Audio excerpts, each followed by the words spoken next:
Latest updates ఎప్పటికప్పుడు పొందడానికి studio యువ వాట్సాప్ ఛానల్ ని ఫాలో అవ్వండి. లింక్ డిస్క్రిప్షన్ లో ఉంది. పాన్ ఇండియా తొలి హీరో ఎవరు అంటే డార్లింగ్ ప్రభాస్ అని చెప్తారంతా. మరి పాన్ ఇండియా అనే వర్డ్ ని పరిచయం చేసింది ప్రభాస్.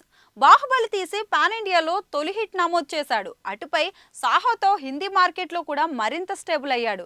అనంతరం కొన్ని 2-3 ప్రయత్నాలు ఫెయిల్ అయినా కానీ మళ్ళీ సలార్తో బౌన్స్ బ్యాక్ అయ్యాడు. కల్కి 2898 ఏడీతో మరింత నిలదొక్కున్నాడు. ఇలా ఇండియా వైడ్ ప్రభాస్ అంటే ఒక బ్రాండ్గా మారాడు.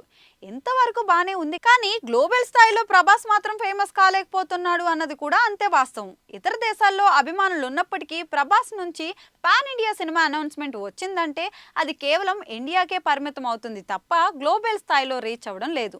సూపర్ స్టార్ మహేష్ బాబుతో రాజమౌళి SSMB 29 ప్రకటించగానే అదో గ్లోబల్ ప్రాజెక్ట్గా నెట్టింట వైరల్ అయింది. అడ్వెంచర్ థ్రిల్లర్ కాన్సెప్ట్ అని రివీల్ చేయడంతో ప్రపంచ దేశాలకు చేరింది. మహేష్ ఒక్క పాన్ ఇండియా చేయకుండానే గ్లోబల్ స్థాయిలో ఈ రేంజ్లో ప్రచారం దక్కింది. అలాగే ఐకాన్ స్టార్ అల్లు అర్జున్ 22వ చిత్రం కూడా గ్లోబల్ రేంజ్లో ఫేమస్ అవుతుంది. అట్లీ దర్శకత్వం వహిస్తున్న సినిమా విజువల్ ఎఫెక్ట్స్ పనులు న్యూయార్క్ లాంటి సిటీస్లో ప్లాన్ చేయడం, దుబాయ్లో స్టోరీ డిస్కషన్ జరగడం వంటి సన్నివేశాలతో ఈ సినిమాకు గ్లోబల్ స్థాయిలో ప్రచారం దక్కుతుంది. కేవలం 2 సినిమాలతోనే గ్లోబల్ రేంజ్కి చేరిపోయాడు. కానీ ప్రభాస్ అన్ని పాన్ ఇండియా సినిమాలు చేసినా ఏది కూడా గ్లోబల్ రేంజ్కి రీచ్ అవ్వలేదు. కల్కి 2898 ఏడీ లాంటి యూనివర్సల్ కాన్సెప్ట్ తీసుకున్నా అది ఇండియాకు సంబంధించిన చరిత్ర కావడంతో గ్లోబల్ స్థాయికి రీచ్ అవ్వలేదు. మరి ఈ విషయంలో ప్రభాస్ మరింత స్ట్రాటజీ అనుసరిస్తే తప్ప రీచ్ అవ్వడం చాలా కష్టం.